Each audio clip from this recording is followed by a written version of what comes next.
دیکھیے توبہ کے بارے میں قرآن مجید میں بے شمار آیات ہیں، اور توبہ جو ہے ہماری دینی تعلیمات کا ایک اہم ستون ہے۔ میں نے ابھی صرف 3 مقامات سے آیات آپ کو سنائی ہے۔ یا ایھا الذین آمنوا توبوا الی اللہ توبۃ نصوحا، اہل ایمان اللہ کی جناب میں توبہ کرو خلوص کے ساتھ، اخلاص کے ساتھ۔ توبۃ النصوح زبانی کلامی نہیں، توبہ کی تسبیح نہیں، بالفعل توبہ۔ عسیٰ ربکم ان یکفر عنکم سیئاتکم، امید ہے تمہارا رب تمہاری برائیوں کو تم سے دور کر دے گا۔ یہ توبہ کی تاثیر ہے۔ اگر آپ کے اخلاق اور کردار میں کوئی غلط شے شامل تھی، اللہ تعالیٰ آپ کے کردار کے دامن کو دھو دے گا، اور آپ کے اعمال نامے میں اگر دھبے لگے ہوئے تھے تو اللہ تعالیٰ ان دھبوں کو بھی دھو ڈالے گا۔ عسیٰ ربکم ان یکفر عنکم سیئاتکم ویدخلکم جنات تجری من تحتہا الانہار، تمہیں داخل کرے گا ان باغات میں جن کے دامن میں ندیاں بہتی ہوں گی۔ یوم لا یخزی اللہ النبی والذین آمنوا معہ، وہ دن جس دن اللہ تعالیٰ اپنے نبی کو رسوا نہیں کرے گا، معاذ اللہ ثم معاذ اللہ، اور نبی کے ساتھ ہی ان کو بھی کہ جو ان کے ساتھ ایمان لائے۔ نورہم یسعی بین ایدیہم و بایمانہم، ان کا نور ان کے داہنی سامنے طرف اور داہنی طرف دوڑتا ہوا ہوگا۔ نور ایمان قلب سے پھوٹ رہا ہوگا اور وہ سامنے روشنی ڈالے گا، اور نور اعمال صالحہ داہنے ہاتھ کی طرف سے کیونکہ عمل کرتے ہیں نیک ہم، تو وہاں سے نور ظاہر ہوگا جو دنیا میں اعمال کی شکل میں کمایا گیا تھا۔ اور اس وقت یہ اہل ایمان کہتے ہوں گے، یقولون ربنا اتمم لنا نورنا واغفر لنا، اے اللہ ہمارے نور کو کامل فرما دے۔ اس کا پس منظر یہ ہے کہ ظاہر بات ہے کہ ایمان کے درجات بھی بے شمار ہیں۔ کہاں ابو بکر صدیق کا ایمان، کہاں ایک عام صحابی کا ایمان، کہاں ہم جیسے غیر صحابہ عام مسلمانوں کا ایمان، کہ نسبت خاک رابع عالم پاک، اسی نسبت سے اس نور کی انٹینسٹی ہوگی۔ حضور نے فرمایا کچھ لوگوں کا نور تو اتنا ہوگا کہ وہ مدینے سے صنعاء تک اس کی روشنی پہنچ رہی ہوگی، یمن کے دارالحکومت تک، اور کچھ لوگوں کا نور اتنا ہوگا کہ صرف ان کے قدموں کے آگے روشنی ہو جائے گی، جیسے ٹارچ ہوتی ہے آپ کے آگے۔ تو ظاہر بات ہے کہ اگر آپ کو رات کے وقت جنگل سے گزرنا ہو اور پگڈنڈی ہو کوئی اور اندھیری شب ہو، تو آپ کے لیے وہ ٹارچ بھی کس قدر بڑی غنیمت ہے کہ آدمی دیکھ لیتا ہے کہ سامنے سانپ ہے، کیا ہے، گڑھا ہے، کھائی ہے، کیا ہے۔ تو اس روز وہ جن کو وہ ٹارچ نصیب ہو گئی وہ بھی بہت خوش قسمت، بہت خوش قسمت، بہت خوش قسمت ہوں گے۔ لیکن ان کا کیا کہنا جن کا نور مدینے سے صنعاء تک پہنچ رہا ہو؟ تو جن کے نور کی یہ انٹینسٹی کم ہوگی وہ اللہ سے دعا کرتے ہوں گے، ربنا اتمم لنا نورنا، پروردگار ہمارے نور کو بھی کامل کر دے۔ تو نے اپنے ان بندوں پر کتنا فضل کیا ہے، کتنا بڑا نور ان کو عطا کیا۔ اتمم لنا نورنا، ہمارا نور بھی اس کا اتمام فرما دے، تکمیل کر دے۔ واغفر لنا، اور یہ کیسے ہوگا؟ ایسے ہوگا کہ ہمارے گناہوں کی پردہ پوشی کر دے۔ گناہوں کی پردہ پوشی ہوگی تو پھر اس نور کی انٹینسٹی میں اضافہ ہو جائے گا۔ واغفر لنا انک علی کل شیء قدیر، یقیناً تو ہر شے پر قادر۔ پھر میں نے آپ کو آیت سنائی سورہ نور کی، یہ آیت نمبر 31 بڑی طویل آیت ہے، اس کا آخری ٹکڑا ہے، وَتُوبُوا إِلَى اللَّهِ جَمِيعًا أَيُّهَا الْمُؤْمِنُونَ لَعَلَّكُمْ تُفْلِحُونَ، اے ایمان والو اللہ کی جناب میں سب مل جل کر توبہ کرو تاکہ تم فلاح پاؤ۔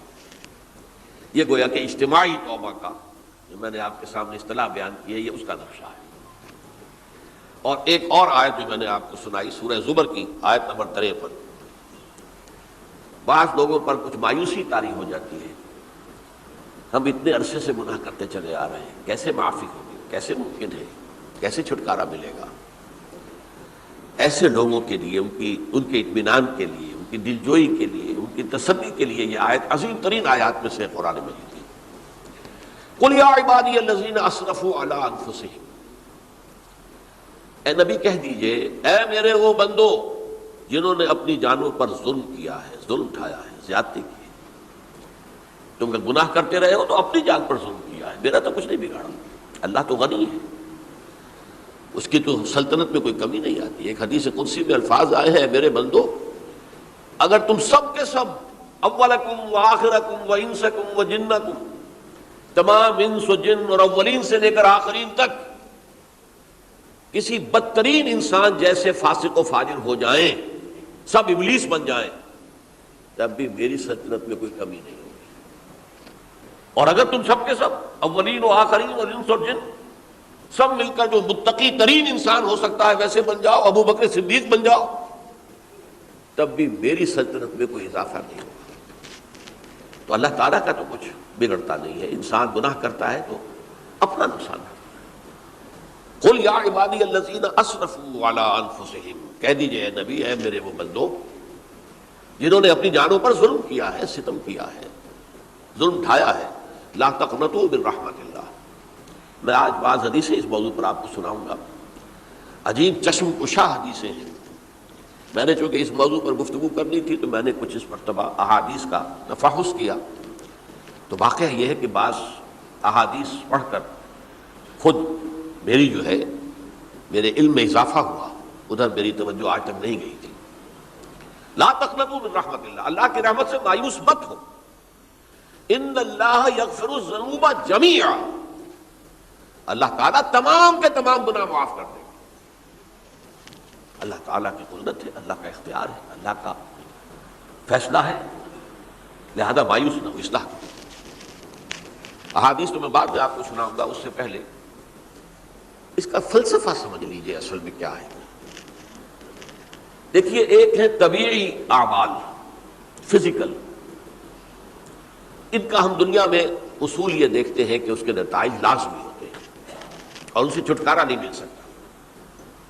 آپ نے سنکھیا کھایا ہے تو مریں گے، چائے کھانے کے بعد آپ نے خودکشی کا ارادہ کیا، سنکھیا کھا لیا، اب چاہے آپ پر ندامت ہو، پشیمانی ہو، پریشانی ہو، توبہ کریں، آپ کو بچنے کا کوئی سوال نہیں، مرنا ہی مرنا۔ اتنا یہ کہ اللہ تعالیٰ جو ہے اپنی معجزانہ کسی قدرت سے اس عمل کا جو طبعی نتیجہ ہے اس کو نکلنے سے روک دے۔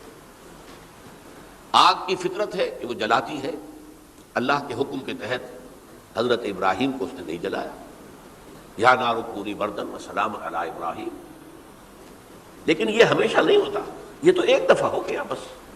اللہ جب چاہے اب بھی کر سکتا ہے، لیکن یہ روز روز نہیں ہوتا۔ روز روز جو بھی فزیکل لاز ہیں وہ چل رہے ہیں، اگر وہ نہ چلے تو کوئی سائنس پاسبل ہی نہ ہو، کوئی ٹیکنالوجی ممکن ہی نہ ہو۔ یہ تو ان فزیکل کیمیکل لاز جو ہے ان کا دوام ہے، جس کی وجہ سے یہ ساری سائنس اور ٹیکنالوجی اب کہاں سے کہاں پہنچ رہی ہے کہ عروج آدم خاکی سے انجم سہمے جاتے ہیں کہ یہ ٹوٹا ہوا تارا کہیں مہی کا عامل نہ بن جائے۔ تو یہ توبہ جو ہے فزیکل اعمال میں مفید نہیں ہے، چاہے آپ پر یہ احساس میں کیا کر بیٹھا، کیا میں نے کیا، کیوں میں نے کھا لیا یہ سنکھیا، تو توبہ اثر کرے۔ جو اخلاقی اعمال ہے ان کا قانون یہ نہیں ہے، اخلاقی اعمال کے نتائج ختم ہو جاتے ہیں توبہ کے ساتھ۔ یہ ایک بہت بڑا قانون ہے، بہت بڑا قانون۔